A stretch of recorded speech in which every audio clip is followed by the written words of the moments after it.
Hello mga kakatok plays, ipinakita ng Golden State star na si Klay Thompson, na nasa Maynila sa unang pagkakataon, ang kanyang suporta kay Coach Steve Kerr at Team USA na magsisikap na magtagumpay sa nagpapatuloy na 2023 FIBA World Cup dito.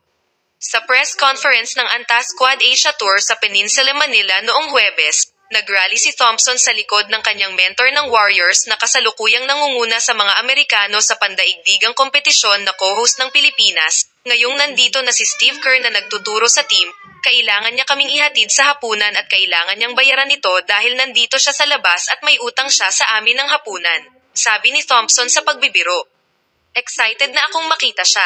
Nag-root lang ako para sa USA.